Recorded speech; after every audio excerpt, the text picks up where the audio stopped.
Welcome to Yeukai Business Show, UK's premier business show where we feature business thought leaders, high achievers, and industry experts. Today's episode is brought to you by World Outsourcing Solutions Limited, a company that specializes in helping executive business owners with virtual assistant services and business growth systems. Here's your host, Yeukai Kechidori. Hi guys, thanks again for joining us. It's Yeukai Kechidori and I hope I find you well. And now on the show with me, I'm very excited to be joined by Rick A. Morris. Rick, thank you so much for joining us. Thank you. I'm happy to be here. Incredible. Now, have you ever asked yourself, how can you manage a project? What is the best way to do it? How to do it? And in fact, how do you get people to rally behind the project? Well, if you have, you're in the right place because Rick has been helping business owners from many countries do exactly that. Rick, once again, thank you for joining us here on the show. Absolutely. Yeah. Now, Rick, I know you've been up helping business owners. You are on John Maxwell's team, and over the last few days, you've been very, very busy. Tell us a bit about your involvement with the great leader, John Maxwell. Absolutely. So John really came in. Obviously, he's been a mentor forever, right? If you get into business, you read one of John's books. It's as simple as that. So 21 Irrefutable Laws of Leadership was, of course, one of the first books that really made an impact on me as a young leader. But I came to John in 2013. I actually had one of my biggest years in running my project management consulting firm in 2012. But I hit my leadership lid and pretty much lost everything, nearly went bankrupt, and really had to refocus on me and what was going on. And there was somebody had told me about this John Maxwell team, and I looked into it, decided to join. It's been one of the greatest things I've ever done. It really refocused me on the value of people and loving people unconditionally, and really checking my ego at the door as a business owner. And I started just this servant leadership journey that has led me now all over the world with John. Incredible. Yes, I remember reading that book called, I think it's Everyone Communicates If You Connect. If you connect, yep. Yes. It sort of like changed my way that I communicate with my team, and I can vouch that John has truly shaped how I run my organization. And again, if you're a business owner and you're looking for great information and a great leader to follow, John Maxwell is one of those. Now, Rick, for those who haven't come to know what you do, tell us what you do and how you got into it. Yeah, project management. So I fell into project management. I actually do that from stage. I ask how many people in the room are practicing project managers, and everybody will raise their hand. I said, now, how many people came out of school wanting to be a project manager, right? And all the hands drop, right? Nobody really knew about project management. Now, at least there's some of the younger generation is picking that as a profession, but most of the time, project management finds us. But it's one of the weirdest careers out there because it's one of these careers that everybody thinks they can do it. And so I equate that to, like, there's no way a CFO walks around at the end of the fourth quarter and says, I'm short accountants. Yeukai, you know high school math. Come help me close my books, right? It's just a bunch of templates. But they don't do that. Why? Because accounting's a profession. It's certified, right? It takes experience. You have to have continuing education credits. Well, it's the same as project management. But I think every single company in the world, whether you're a small business or a large business, has too many projects and not enough project managers. And so what they do is it's not do the project. It's, okay, well, Johnny has spare time. He can run the project. And the amount of waste that I see and the amount of dollars that go out the door is tremendous. So for most people, they don't understand project management is a certified profession. And for me, my tagline is that we make dreams come true. And so there's not an idea, a building, a piece of software, a car, anything that runs that didn't meet its full fruition without somebody like me behind it. Yes, indeed. And you have a very interesting story because your dad was a project manager and for a while you did not follow the path. Talk to us about that. Right. So like any kid, right? So my dad had started a software company in 1977 called USSI, which was the first company that automated an insurance claim on an AS400. Right. And they're still around, and they're still running on AS400, right? Well, we got to get into the new world, guys. But yeah, so he was a project manager, and that's what he did. I remember he would just have tons and tons of green line of code. That's how he had to debug the code and stuff. It was incredible to watch. And his dream is that I would take over the company. And of course, I was in entertainment. I was in radio and television broadcasting. I got a great opportunity to be an audio video technician for the Mickey Mouse Club and worked 7 years with them. That started to lead me to tours and doing that kind of stuff. And so, but my father got sick. And so I kind of left that whole entertainment world to come take care of my dad. And he passed when I was 19. Right. And so from there, I just kind of just ran. I got into restaurant management. I was moving all over the place. I quit restaurants in Birmingham, Alabama, and said, I'm going to stay here for a year. Right. And I remember I took like a call center job for Campus MCI, and they said, "Does anybody have any kind of knowledge of computers?" And this is right when the internet was coming out, and I was like, "Well, I kind of do. I haven't really used one in a while, but I grew up with them." And it turned out I had a knack for that, and I was helping on internet, and I got right back into IT. It was several years later, I'm sitting there running a project for a software company as a senior project manager, going, "Wait a minute. How did I land here? Like, this is exactly what my dad wanted." I was like, "Well, I showed you, Dad, right? Look at me." But I'm blessed for that. So I didn't realize the influence he had just in the everyday life and upbringing of project management principles, because a lot of those things just came very naturally to me, because that's the way my household was run. That's the way that's the way the rules worked in my house. So. Indeed, and we were talking earlier on about the DISC, where you fall in that category. Right. So I really came across DISC in 1998 is when I started to study that. But I was a project turnaround specialist for Xerox.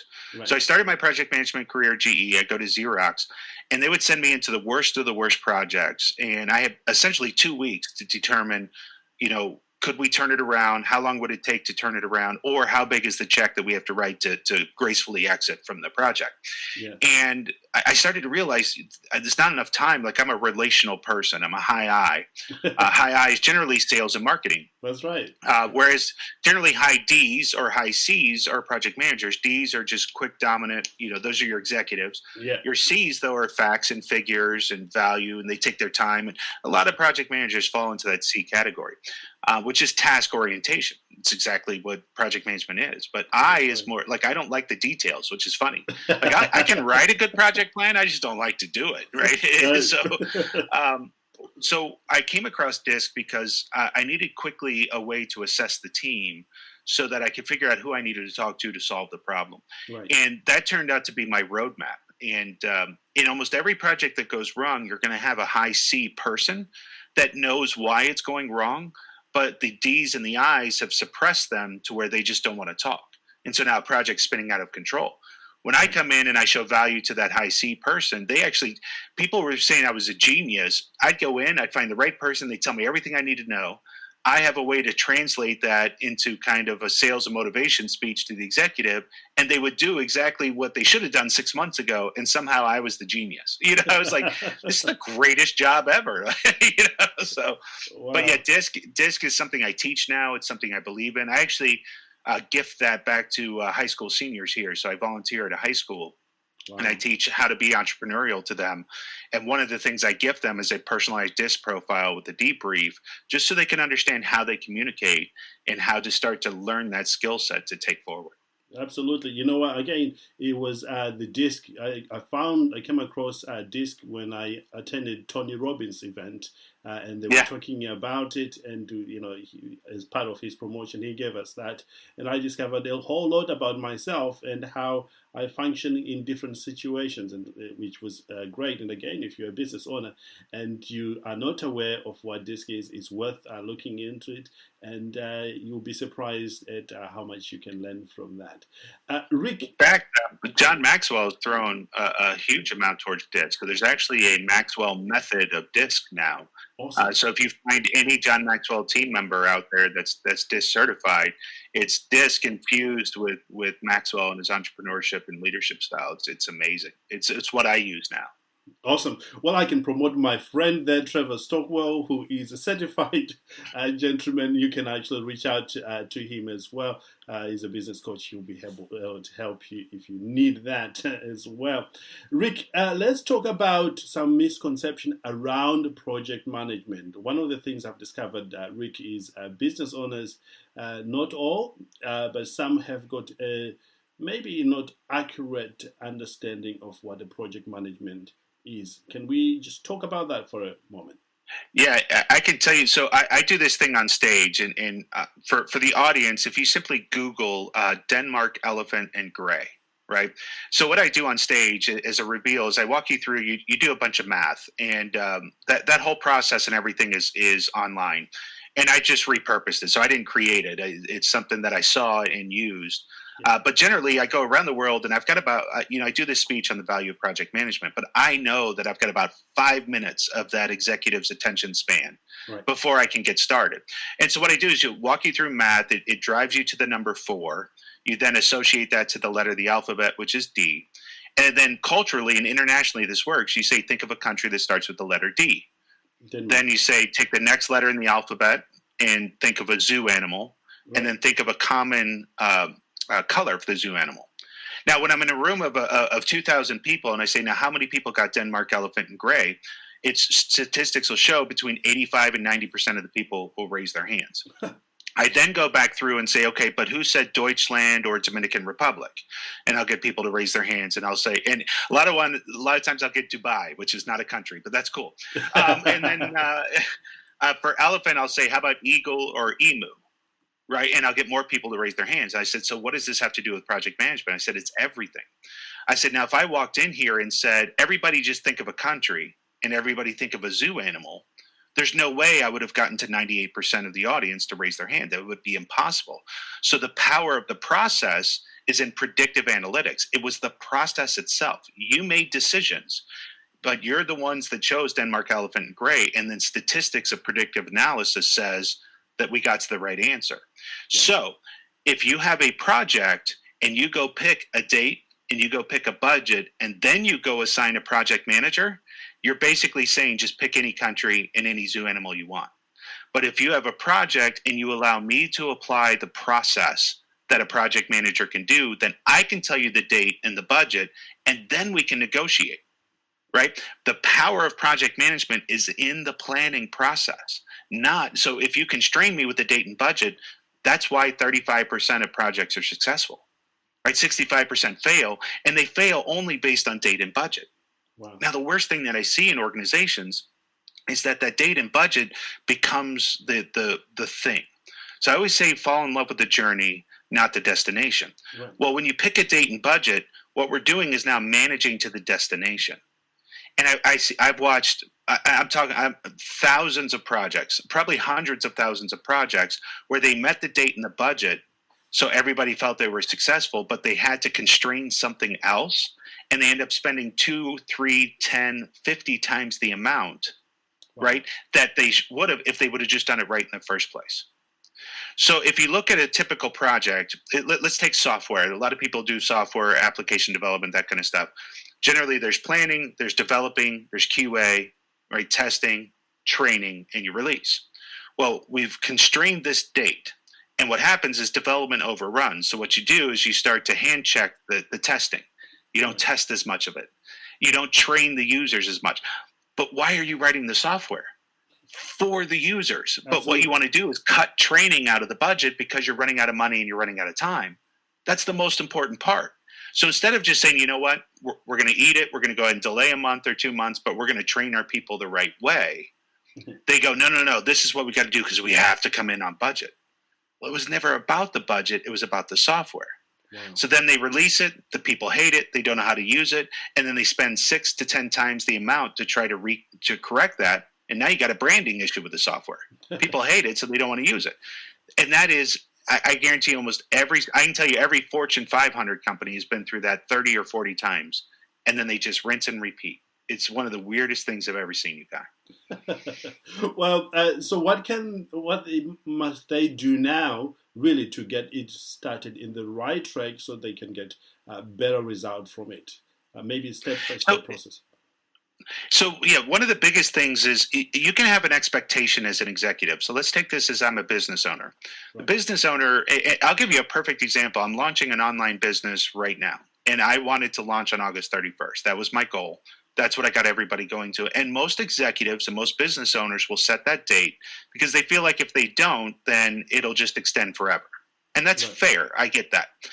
So once I set that date and when we started to get to work, I realized quickly that August 31st wasn't going to be the right date. It was probably going to be mid-September. So I went ahead and pushed to September 30th Yeah. so that I could relax my staff, we could focus and make sure that we're doing the right things. Right.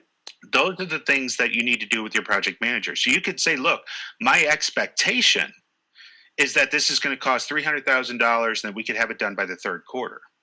But what you allow your project manager to do is to go find out if that's true. And if it's not, then you come back and make a business decision. And one of the biggest business decisions most business owners will not do is to say, then let's not do the project. What they do instead is, so perfect example, I was doing a big project for a company. They said, how much is it going to cost? They said it was $150,000. They said, no possible way. How can we do this for $80,000? Right. So the only way you can cut that is by cutting their expectation, right? Remove features, that's the only way you cut the time. Right. Well, the moment we started the project, they were asking for the features that they wanted to cut. And I told them right then, I said, look, you guys you're back at the 150. I'm cool with that, right? But if that's what you want to do, we're back at the 150. Well, then when we passed the 80,000 mark, they were surprised. And I was like, where are you surprised? I said it was 150. You said you wanted this, then you took that away. It's back to 150. And so then they killed, we've just got to rush it through and do whatever we can to make it at $80,000. And then they hated the surprise. So going all the way back to the beginning, if you would have just accepted the 150 or decide 150 is too much. So instead of how can we get it for 80, how about this just isn't the right time for this project? And I can tell you, hundreds of billions of dollars, I guarantee you, would be saved with that mentality alone. Wow, incredible. Yeah, so assuming that they have started on the right track, in your observations in working with a lot of business owners, what stops people from succeeding, having started well? Are there any bumps? Yeah, even starting well, it's still the focus on cost. So what I suggest, your actionable item here is to switch cost to value. Right. So I'll give you an example. So I was working with a large organization. They were putting in a new product that their salespeople signed up for that said they could generate $10 million in year one revenue. Okay, it's great. That's awesome. Right. They were hemming and hawing though about how they were going to get the $300,000 of cost by the executives, because they were so cost focused. And I was like, so wait a minute. You're telling me if I went to the executive and said, look, you write me a check for $300,000, I'm going to give you a check for $10 million. Nobody would not take that deal, no. Right? Right. Okay. But what happened then in that very same project is it cost about $450,000. And an executive was bringing the team in and yelling at them for going way over budget. And I was like, wait. Even if we only get half the revenue we expected, you spent $450,000 to get $5 million, and you're beating your team up because they went over in cost. I don't understand. If we think in terms of value, you go, what's another $150,000 for $5 million? Right? So if you're thinking in terms of value versus cost, it frames the conversation a little bit differently. Mm-hmm. And so now, if this was a pure cost project, then that's a different story. Right? So if you're looking at things in terms of value, then you can start to say, you know what, that if we go another 20,000 over, it's not a big deal. Right. Because I'm still going to get 100,000 on the backside. Those are the types of things that I think executives need to think through. But once somehow they establish a budget, it becomes more about the budget than the value that we're delivering. Indeed. So which means we need to keep on emphasizing the value of the project rather than the cost. That's exactly correct. On an ongoing basis. Yes. For those who are looking right now to get started with getting a good project manager in their organization, how can they go about picking the right person? You and I know that there's so many people who say they can project manage things, but many business owners don't know how to pick the right one. What's your suggestion in picking up the right person to help them? So there's two questions I love to ask in the interview process. Yes. Tell me your biggest failure and what you learned from it. Right. If that project manager says, well, I've never failed, they're not a real project manager. Failure is a part of project management. I always say, I'm a pretty big guy, and I always say this isn't fat; it's just scar tissue from so many different failures. But the point being is most project managers have had massive failure, and they've learned from it. And I want somebody who's failed more than succeeded, because if they can admit that, then they're learning and growing, and their risk aversion is going to be much greater than the others. The second one, though, is tell me about an idea that you've had. Did you implement it, and what were the results? Right. That one shocks me. I have met project managers for 25, 30 years that go, well, I've never had an idea. And that's not the person I want running I want problem solvers. Right. And so the idea for a project or whatever, perfect example, I was doing a project for clinical research outsourcing. And essentially, they were trying to determine when they needed to go do a site visit to monitor this paperwork for a new drug coming to market. It is a very competitive industry. The faster you can do it, the more money they make. It's as simple as that. Right. And they had tried for 2.5 years to write a project management system that would do the predictive analytics. Right. But they were focused on creating a project schedule. When I came into it and looked at it, I said, we don't need a project schedule. What we need is resource segmentation or resource utilization. So instead of trying to say, well, on March 15th, we got to go do a visit, how about in the month of March, a visit is going to be expected? That little switch basically then allowed us to complete a project in 3 months. It became the project of the year for the company that we did, and it allowed them to sell that division off at 10x revenue of what they thought. But it was that fundamental shift. That's what I want my project manager to bring to me, is to look at a problem, think of a new way, come up with suggestions. And you know what? Not all the suggestions are going to go through. I've got more failed ideas than successful ones. But I want a thinker, a critical thinker. So if that person answers the question of, well, projects are always just given to me and I just run them, then they're a process junkie, is what I call them. And a process junkie does the process of project management for the sake of doing the process of project management, but they're not managing the outcome. And that's who I want on my team. Outstanding. Very, very helpful there, Rick. As we come toward the end of our time together, I'm sure you get asked a lot of questions. What are some of the frequently asked questions that you have come across that you would love to share with our audience today? The biggest thing that I hear more than anything is everybody states they want to have strong project management until they actually get somebody who's very strong. Because what we tend to do, just human nature, right? We tend to delegate. And when we delegate, we don't want to deal with it. But a strong project manager is going to force very, very hard decisions back to you as an executive. And so a lot of times they say they want a strong project manager, and then they get one and they're like, I just want somebody who's going to do it because I said so. And your project manager, this is the biggest thing I teach all project managers. Your job is to make your executive look good. That's it. And you have to come with that full servant heart that says, I'm going to do everything in my power to make them look good, including challenging decisions that don't make sense, right? But that should be something you and I, Yeukai, in a room where I can say, look, I value you, but I feel like this decision is going to cost us $1 million on the backside. I'm trying to do everything I can not to have that fall on you. So how do we solve this? Right. Versus most project managers just kind of put their head in the sand. Then when that comes up, they try to use their documentation as a cover. And that doesn't make sense. So that's the biggest thing I do, is to make sure that they understand that their sponsor, their executive, is number one. And my job is to help you look phenomenal. And if I do that well, then of course the accolades come to me as well. Excellent. Outstanding. Absolutely great. Rick, is there anything else that relates to project management that I have not asked you, but you certainly wish people would know and appreciate, or maybe understand, that you would like to share with us today? Yeah, project management is an industry that requires seasoning, right? And so seasoning also comes with expense. So I've seen so many times where somebody says, look, I've got this $30 million project. I really need a senior project manager.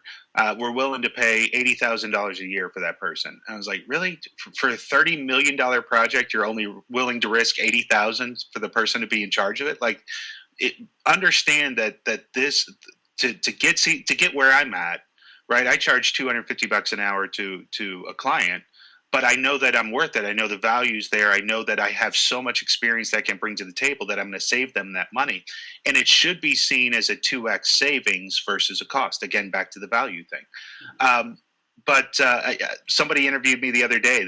They've got 370 projects. They've got 37 project managers. They want me to write policies and procedures and fix this whole organization, and we're offering $50 an hour. And I was like, well, the person you're going to get for that, you're going to get exactly the result. So don't be afraid to spend the money on a seasoned project manager. It will definitely bring the results to the organization. Yeah, not only that, you are not just buying somebody's time, you're buying their knowledge that they've amassed over the years, the experience they're bringing to the organization. Yeukai, you just said it exactly the way I say it when somebody balks against Ray. Yeah. I said, you're getting 25 years of hard knocks. Xerox and GE. I worked with probably 250 of the Fortune 500 clients. I've seen how they do it. I've seen where they've made mistakes, and the trigger memory that I have when somebody says, "Well, we should do this," that Rolodex just starts flipping of all the times that I've seen that happen. Yeah, that's what you're paying for. Absolutely. You're not paying for the hour that I just gave you. No. It's the experience that comes with it. Which is incredible. Rick, where can people find you for those who are looking to get an experienced seasoned project manager or just want to learn from you? Absolutely. So Rick A. Morris is the best way to find me. So it's rickamorris.com. I'm Rick A. Morris on Twitter, Facebook, LinkedIn. Reach out to me in any way. But for those of the people that are looking for mentorship in project management, we've got an exciting thing that's relaunching October 5th. They can go now and reserve their spot. It's called the pmcircle.com. It's, everybody's starting their communities. Yeukai, you've got your community. We're all doing that. Community is a lot of hard work.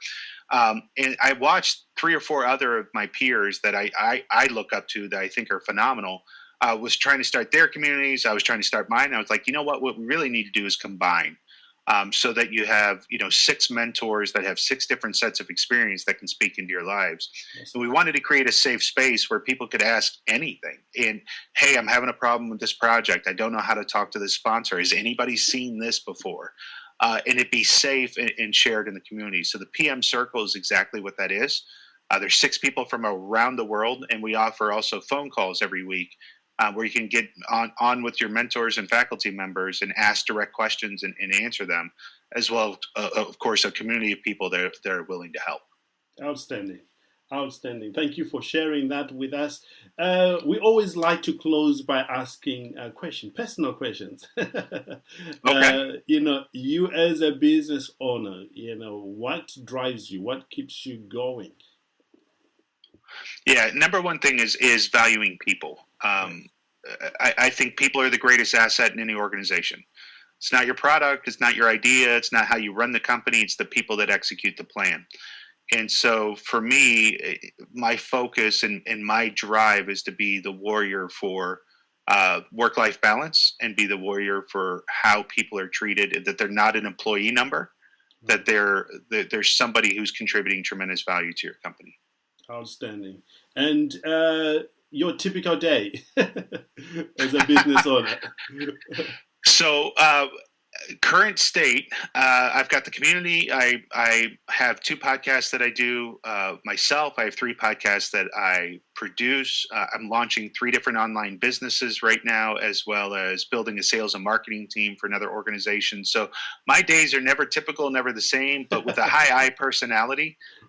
Basically, if a squirrel ran by right now, you would lose me for about 5 minutes. So that adapts to my style. So having a tremendous amount of work in front of me and a tremendous amount of growth in front of me is what my typical day looks like. But I do start every day by meditating for 10 to 15 minutes just to get kind of my mind set. I read something new for 15 to 20 minutes every morning. And then I've got a cool little app called Pep Talk, which has some motivational speech with some cool music behind it.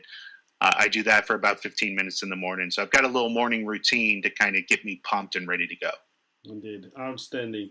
Well, Rick, it's been absolute pleasure having you on the show, and we truly appreciate the value that you've shared with our audience here today. And we want to wish you a great success in your next endeavor. And we appreciate the opportunity to meet your audience. So thank you so much for your time. Awesome. There you have it, guys. If you want to know more about project management or anything in the journey of your entrepreneurship journey, you can reach out to Rick or even reach out to us. We'll be able to help you with that. Again, find us on LinkedIn. Thank you for listening to Yeukai Business Show. We will be back to bring you more episodes with success stories and advice straight from the experts. Want more? Check out www.yukaibusinessshow.com. Get your free trial of our virtual assistant service today. Just visit www.worldoutsourcingsolutions.com. Quote WOS18 or send us an email at support@worldoutsourcingsolutions.com.